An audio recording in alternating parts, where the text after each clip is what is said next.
daawwattoota keenya kabajamoo fi qaalii sagantaan keenya simboo akkuma itti fufetti jira amma sa'aatiin irratti argamnu sa'aatii keessummaati. Sa'aatii keessummaa keenya kanarraatiin dhiira daawwaa keessatti beekamtu nama jabaa gartee akka hawaasatti waan guddaa hojjetaa jiru ustaaza keenya ustaaz Umar gara istiidiyoo keenya xafeerra jirra. Hagaruma sagantaa keenyatti wajjin turtii gaarii godhaa isin jenna. Ustaaz waamicha keenya kabajanii yeroo isin qaaliirraa aarsaa gootanii as dhufuu keessaniif hedduu isin galatoofachuu barbaada.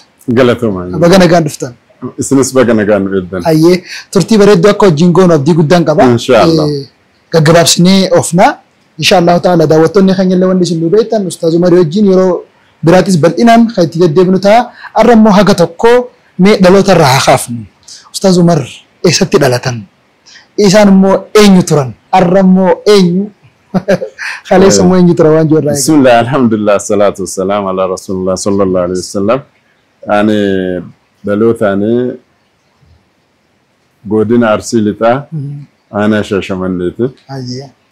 Akkasuma maqaan kiyyaa Umar Roobee, Umar Arsii, Umar Arsii. akkasuma Tashitee Roobee jedhamee beekama. Ayyee. Dura amantaa kiristaanaa keessa ture. Yeroo sanitti maqaan maatii kiyyarraa argadhe Tashitee Roobee isa jedhu. Tashiteedha. Tashiteedha. Tashitee Roobee. Tashitee Roobeeti. Ayyee. Booda gaa Islaamummaa seene ammoo maqaa Umar Roobee jedhutti jijjiirame. Ayyee. Booda achumaaniin ammas maqaan sadaffaa waa barreessuu irratti barruulee adda addaa irratti Umar Arsii jedhee barreessuu jalqabee kanaaf maqaan sadi ta'e malee maqaan kiyya amma jiddu galatti Umar Roobee jedhama. Umar Roobeeti. Ayyee. Mee ustaaz duraan amantaa biraa keessa turtan amantaa kiristaanummaa keessa turtanii gama amantaa islaamaa kana akkamitti dhuftan? Namoonni adda addaadhaa karaan isaan itti amantaa islaamaatti dhufan karaa adda addaatiin dhufan. Namoonni gariin waamichi godhameefiti. Namoonni gariin ilaalchoota adda addaatiin dhufan gara islaamummaadha. Isin immoo ilaalcha akkamtu gara islaamummaa isin fide? Karaa kamiin dhuftan? Kiyya addaayyuu. Ayyee. Nam tokkoyyuu amantaan islaamaa amantaa sirriiti. Amantaa qajeelloo jedhee na dubbisee yookaan ammoo ergaa naan ga'ee daawaa natti godheetii miti. Ayyee. Ani akkuma kanaan durallee afaan Amaaraatiin minbar TV irra ooletti Ayyee. Qur'aana fattashuu barbaade Ayyee. dogoggora keessa baasee Qur'aana laalee takkaa'uu hogbarruu yookaan ammoo litiraachari Arabaati yookaan ammoo macaafa qulqulluu irraa waraabame kanaan alan ta'u lamaan kanaan alan ta'u jedheet murteessee Ayyee. dubbisuu eegalee Ayyee. xumura irratti Qur'aana fattashuudhaaf dogoggora keessa barbaaduudhaaf itti seenee Qur'aanni mataan isaatu na fattashee Sifattashee. dogoggora na keessa jiru baasee Ayyee. akka amantaa islaamaa seenuu na taasise. Maashaallah. Gama amantaa islaamaa gaafa dhuftan yeroo sanitti namoonni adda addaadhaa gaafa namni tokko amantaa isaa jijjiirate dhiibbaan adda addaa irra gaha akkuma beekamu jechuudha. Karaa maatiitiin ta'uu danda'a, akka hawaasatti ta'uu danda'a. Rakkoon akka isin gama amantaa islaamaan dhufne isin mudate jira.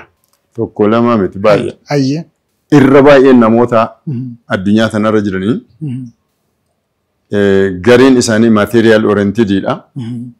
Waa'ee amantiitiif iddoon kennane waa'ee bizinesii yookaan ammoo waa'ee jiru addunyaatiif halkanii guyyaa xaaranii bulan.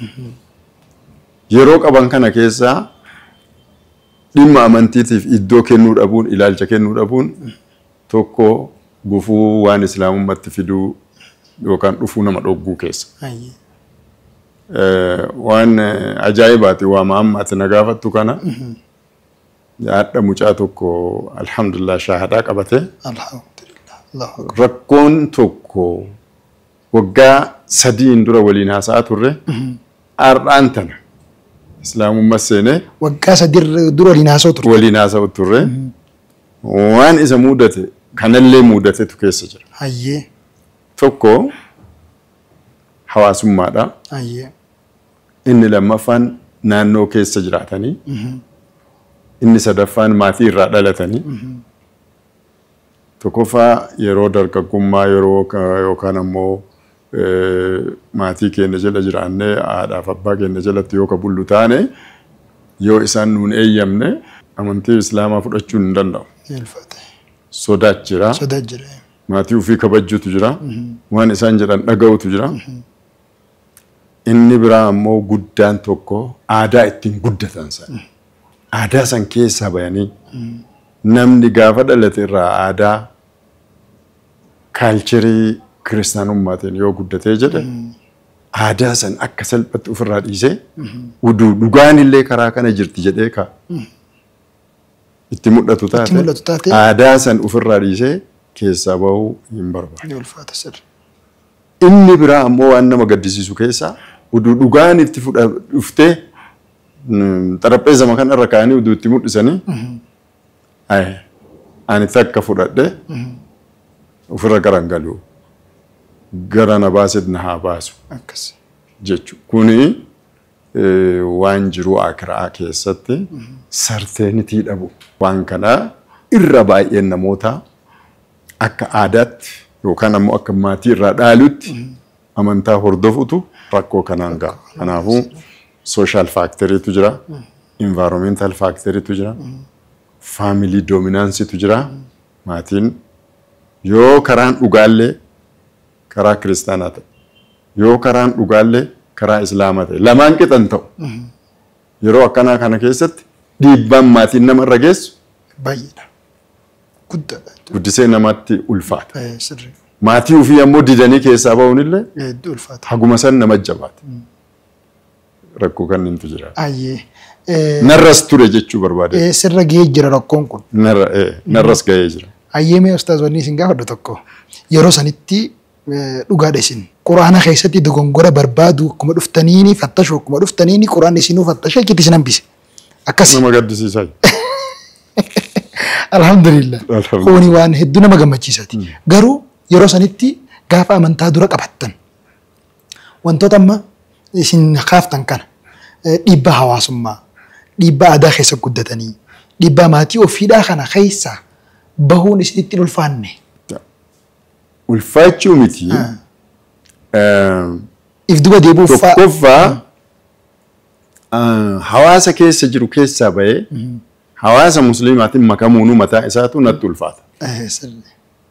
Akkaataa waliin jireenya namootaa akkaataa itti guddanne ofirraa dhiifnee radical change jijjiirama guddaa tokko ofirra fiddee isa dura kiristaanummaan beekamtee maqaan kee achi ga'e tokko isa san akka uffataati ofirraa mulqatte uffata biraa uffachuu nama fakkaata. Maannaan jedhan jedhama. Wanni irra guddaan amma nama keenya rakkisu maannaan jedhan amma. Yoo amantaa kana keessaa bahee amantaa kana garuu dhiifama mata dureen ala Dr. Bilal Phillips Jamaayikaayidha. Nama Jamaayikaati amma citizenshipin isaa Kaanaadaayidha. Kitaaba isaa Jesus the true message of Jesus ergaa sirrii kan Iyesuus jedhee kitaaba isaa keessa barreesse keessatti search for truth jedhe barbaadii jedhe dhugaa yoo argatte ammoo jedhe firmili irra gadhaabadhu jedhe inni mataan isaatu akkasitti dhugaa barbaadate dura kiristaana ture achi kooministii ture booda ammoo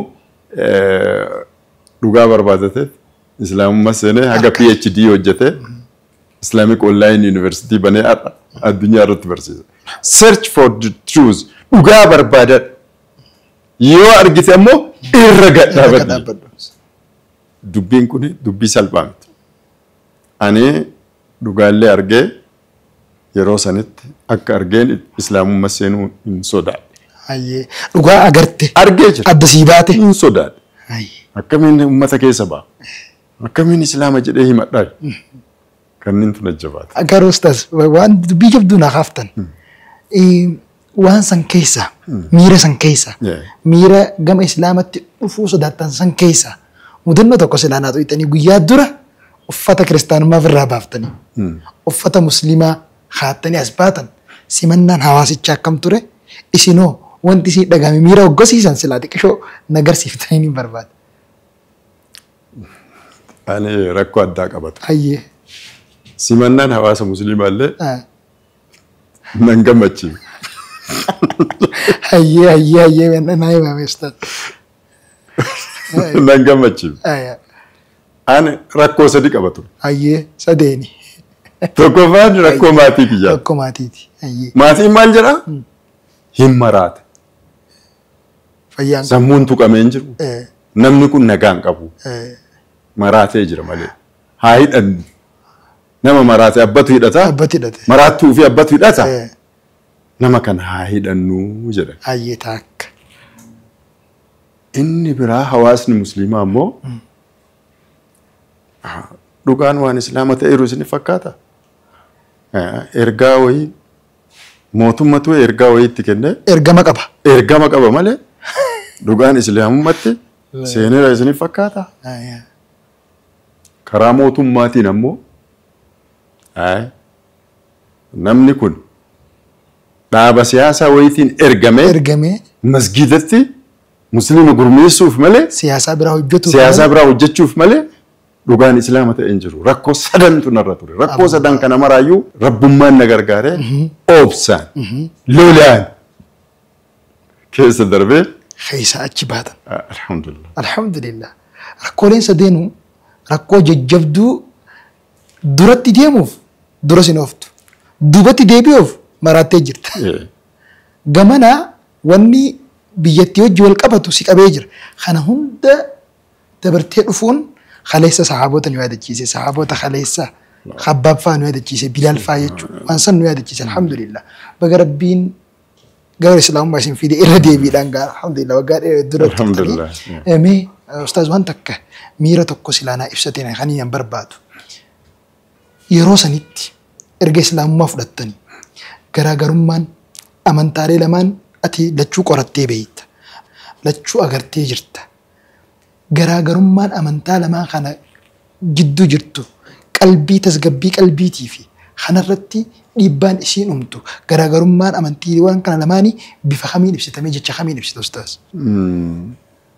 Jecha amma jechuu barbaadu kana anaa miti kan dubbate. Mucaan tokko warra Arbaa Minciiti. Barsiisaa yuunivarsiitii Finfinneeti. Innis akkuma kiyya nama haarawaa islaamummaa seena. Waan inni natti hime keessaa rakkoon amantii islaamaa jedhe hubachuutu nama dhibaa jedhe. Yoo hubatteen booda ammoo irraa deebi'uun gonkuma waan yaadamuu miti jedhe. Duubaan si gorra'ani fuulduraa miti. Duubaan si gorra'ani jedhe. Irraa hin deebituu jedhe.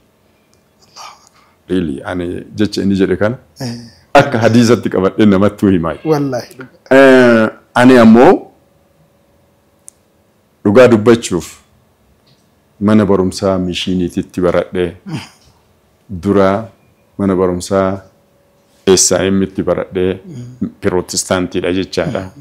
Achirraa mana barumsaa Adventistii seenee achirraa ammoo mana barumsaa Kaatolikii seenee waa'ee kiristaanitii dabtarallee nan barbaachisu macaafa qulqulluullee nan barbaachisu isuma ganaa yeroo kutaa tokko jiru baradhe sammuu kiyya keessa qabaa.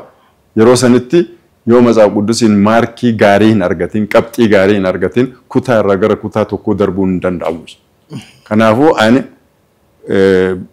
macaafa qulqulluu kana mataan dubbisa memoraayiz godhee dubbisa. Kana irratti wanni ani akka cornerstone'itti sammuu kiyya keessatti bocamee taa'ee tokkotu jira. Jecha Quraanaa suuraa Maayidaa lakkoofsa 116 وإذ قال الله يا عيسى ابن مريم أأنت قلت للناس اتخذوني وأمي إلهين من دون الله أجل كنا قرآن كان أكما فيكشن تتيو دبسو أكما لبولدي تكو دبسو جيتش قرآن كان رجعي يسرى يوغا يجدو هيكا يساتين أفان أماراتين دبسو يروسنت عيسى هوي أنت إننا إناتين كالله ليلا ولت أماليكت أدرجاتشو يازو بلا حلنا يا إيسا يرو ربي نجل ويا كياما ربي كيا ربي كيسن جبرا جد إماليو إني كان جد إيسا دوبيسي أرجو الله أكبر قرآن فتون نمبر باج برباج as a sport أجمعت ناقل قرآن ولد ديبيسي مال برد ما شافه كل كيسن yeroo kutaa tokko bara maal jedhee rabbiin macaafa qulqulluu keessatti waan Yesuus Kiristoos jedhe jaalala abbaa kootii isa waaqa keessa jiru san nama hojjetetu mootummaa waaqaatti gala malee namni yaa gooftaa naan jedhu kamiyyuu mootummaa waaqaatti ittiin galuu jedha. Wangeela Maatoos 7:21 irratti kana beekan mataa kiyyaa uduu macaafa qulqulluu hin dubbisin matama kiyya keessa jira. Dhuguma dhugaan isiniin jedhu. Namichi jecha kiyya dhagaye isa na erge sanitti aman. Wangeela Yohaanis 5:24 jireenya bara baraa qabaa. So what's wrong with Islam? What's wrong with the Muslims? Amma gaafii kaasee ufumaanummaan maali? Qur'aana illee dubbisuun dafee waliin gahee cufeet namicha qur'aana na kenne sani qur'aan afaan amaaraa kan nama irraa ergifadhee dubbise san deebisee fi addarraa. Islaamummaa seenuu hin danda'u. Maaliif hawaasummaa wajjin naan deemtu kaalcherii kiyyallee ganaa isii barachuun hawaasa musliimaatiin makamuun natti ulfaata. Garuu guyyaa sanirraa jalqabee kiristaana jedhamee du'uun barbaadu jedhee murteessa. Murteessiteef keessa. Murteessa akkas lafa. Akka mucaan reefu isiniin jee hubachuutu nama dhiba. Hubachuutu nama dhiba. Ammoo nama macaafa qulqulluu beekuuf quraanni ifa galcha. Adima isaa fuudheetuma sitti mul'isa. Baayibilii beennaan itti si geessa inni nu. Baayibilii beennaan namichi ifama arjantaa ala deemnaa. Abshiruu ustaas. Yusuf Istees jedhama Ameerikaayidha. Biyya Kwaataritti ture ani. Sallee silaa irraa dubbachuun nurra ture. Biyya Kwaataritti leenjii nuu kenneeti. Osoo amanin dura. Lafa haga amanii malee. Biyya Kwaataritti leenjii nuu kenneeti. Leenjii kana irratti waan inni dubbate. Subhanallah. The Bible and the Quran are one and the same, except at the point where the Bible contradicts itself. jedhee barsiisa. Namichi Ameerikaayidha. Yusuf Istees jennee amma yoo googilise ol nu baasa. Paasteriidha. Biyya Ijiptii dhaqee achitti Islaamummaa fudhatee aara addunyaa irratti waan inni hojjetu. Baayibiliiniif Quraanni tokko jedha. Iddoon itti gargar bayan jedha. Iddoo macaafni qulqulluun ufiin ufitti bu'utti Quraanni biraa dhaabata malee Baayibiliif Quraana. Kanaaf wanni ani jechuu barbaadu maal namni Baayibilii beeku Quraana yoo dubbise ifa namaa galcha. Ifiifuutti si geessa. Akkas xumura irratti anamma future tense lamatu jira. Egeree jechoota egeree lamaan Quraana keessaa fi macaafa qulqulluu keessaa. Wangeela Maatoos 7:21 guyyaa san warri gooftaa naan jedhu mootummaa waaqaatti ittiin galu guyyaa san. This is the future tense. Amma illee Quraana keessatti qaala Allahu yaa Iisa ibna Maryam ka jedhu kun yeroo rabbiin jedhu waan amma raawwatamee miti waan fuuldura raawwatamuuf ta'e. The two future tenses in the Bible and Quran. Jechoota egeree fuulduraaf raawwatamuuf deemu Quraanaa fi macaafa qulqulluu keessa jedhee akkasitti kitaaba barreessee keessa kaa'ee jira. Maashaallah. Maashaallah. Wallahi waan hedduu nama gammachiisaati. Ani jechoota akkanaa kana hoggaan dhageestaas garaa nama qabbanaa'u gaafa aannan dhuyde bar garaa si qabbanaa. Jecha garaa na qabbaneessee tokko naa himtan alhamdulillah. Mee seenaa kana gaa laaftutti illee bira kutuun barbaadu. Egaa gama wantoota kana dhiibbaa kana hunda keessaa baatanii amantaan Islaamaa sirriitti hubattanii irra gad dhaabbattanii achi dabartan booda hawaasa musliimaa keessa dhuftanii jireenya jalqabdanii akkamitti immoo jireenya dhuunfaa bira qottanii gara amantaa Islaamaa nama yaamutti wanti isin fide poointii jabduun maaliisi? Poointiin jabduun dhugaa dubbachuuf haga dhiibbaan gamaa gamanaa ka gara mana mootummaallee haa ta'u kan musliimtota haa ta'u kan maatii haa ta'u isa kana hunda bira kutuudhaaf rabbiin sababa wayii namaa godhame sammuu kiyya keessa maal na kaa'e Quraanaa fi macaafa qulqulluu wal cinaa dubbisuun narra jira. Waan dubbise ammoo barreessuun narra jira. barreeffama kana yoo ajandaatti qabadhee yoo sammuu kiyya keessa waan tokko gaafii natti bule qur'aana banee ilaala. Achumaan macaafa qulqulluutti illee deebi'ee banee ilaala.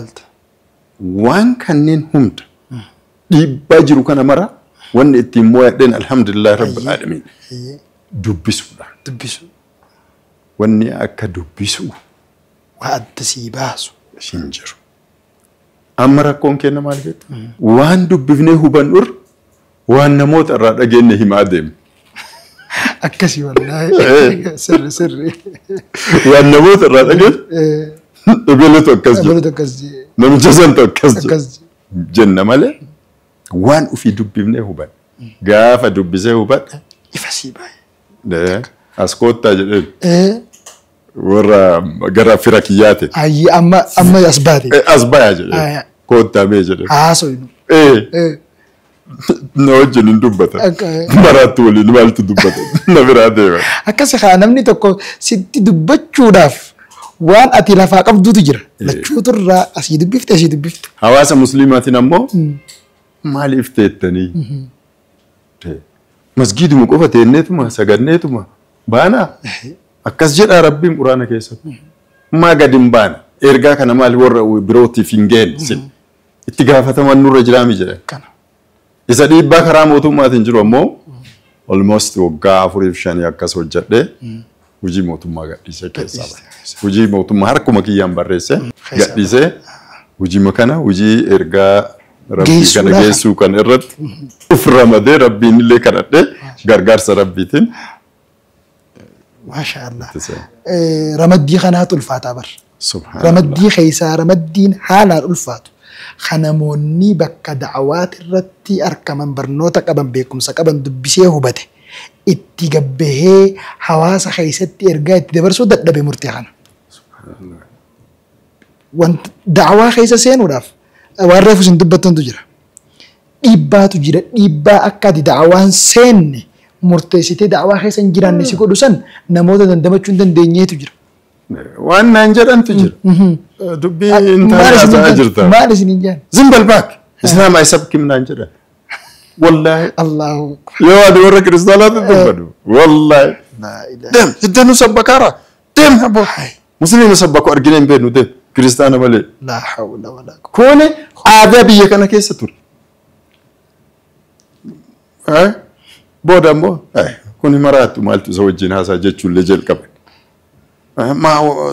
Booda ammoo kanuma wajjin warri barate na jalaa caqasuu jalqaba. Fudhachuus jalqaba. Maatii makiyya keessaayyuu warri barumsa qabu. Dubbiin inni jedhu kun mee haa laallannu jechuu jalqaba. Namoota shahaadaa qabatan jiru. Namoota islaamummaa keessa baay'atanii seenaa jiru. Anyway wanni ani jechuu barbaadu maalee islaam ay sabkim. Tirendii kanatu ture biyya kana keessa. Kun haga danda'ametti immoo diigamee jira alhamdulillah waan keessaniin dhiibbaa keessaniin. Amma jijjiirama namoota ijoollee hedduu as baaftanii bar dargaggeessa hedduu amma jijjiirraan dhufeera alhamdulillah jijjiirraan dhufeera. Kuniifuu rakkoo tokko keef danda'e dhiibbaa guddaa keef danda'e kan hawaasa da'awaa godhu anu akkasitti hin beeku ustaaz waan sin ajaa'ibu ijoolleen gaafa gabbaatee da'awaa godhuu eegaltu keessattuu da'awaa kararraa haa ta'u namoota adda addaatiin wajjin gaafa wal mormii taasisan islaam anu dhiibbaan irratti uumamee jechuu akkuma hawaasa musliimatti hubannoon keenya san ta'eetu islaamni maal godhaa gabbaa garuu silaa kanuma sheekha tokkootu sheekha guddaa tokko irraa dhagahee keenyaa barji'u. Hojii keenya turee bar namaatu nurraa fudhate malee keenya turee jira. Namni nurraan fudhanne numatu beekumtii kenneefi waamichi karaa irraa yookaan ergaa geessuun daandii irraa kan warra kiristaanaati malee kan musliimtotaati miti jenneeti ofii irraa dachaanee waltajjii jaraa dhiifnee biraa deebine. Rakkoon kana bar. Rakkoo kana wallahi. Amma garuu jijjiiramni dhufaa jira. Jijjiiramni dhufaa jira ammaa sana. Alhamdulillah. An yeroo sani keessatti dhugaa dubbachuuf warra waliin hojjennu irraa jalqabe. Ani waan biraan jedhu macaafa qulqulluu iddoo akkanaa naa banaati. Achiin booda kiristaanummaan na deebisaa jira. Na deebisaa kanu daliiluma qabaatanii itti na deebiftan yoo qabaattan as kanna. Ammaa deebitaan aan jedhan afaaniin jedhan. Ammaa deebitaan mee dhiira na deebiftu fidaa jedhan. Paasterii fidaa jedhan. Paappaasii fidaa jedhan. Namni kiristaana na godhu argaa. Addas akkasuma jedhaba. Wallahi akkas. Anaa miti. Doktor Zaakir Naayik akkas jedhaba. Akkas jedhe. Yoo dhugumaan Yesuus na gabbaraa jedhee yeroo sanitti Yesuus gabbaramaa turee jiraatee macaafa qulqulluu keessaa naa fiddan wanti muslimtoota biraa nan ilaalu akka Doktor Zaakir Naayikitti an amma kiristaana ta'a jedhee dubbatee intaloon takka ammoo waa barreessitee waan itti dubbiftee kuni jecha Yesuusiti miti jedhe. Yesuus kan dubbate diimaan barreeffamee jira. Kuni gurraacha kan ati dubbattu kun mee isa diimaan barreeffame kan Yesuus ani rabbii keessanii na gabbaraa jedhe fidii jedhe akkasi kufta. Maashaallah. Ergaan guddaan guyyaa irraa kan Ustaaz Umarii wajjin dabarsinu guddaan haa dubbifnu. Namni hundi dargaggeessi waa adda baafachuu barbaadu dubbisi. Qur'aanni si harka jira. Baayibilii si bira jira. Onlaayinii irra jira. Dubbisi adda baafadhu. San booda immoo abbaa feetee hojjaasuu dandeessa. Wanni nama hedduu haasawa kute irra dubbisuu dhabu beekuu dhabu. Haasawa kute haasawa.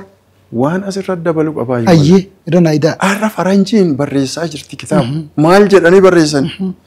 The Bible guided me to Islam jedhanii barreessaa jiran. Akkasii wallahi. Macaafni qulqulluun gara islaamummaatti na qajeelchee akkasuma ammallee the love for Jesus guided me to Islam. Jaalalli ani Yesuusiif qabu islaama na taasise. Yesuusiin dhugaa islaama keessa jira. Akkasii. Akkas jedhaa barreessaa jirti kitaabni na harka jira kitaabni kunneen. Allahu akbar.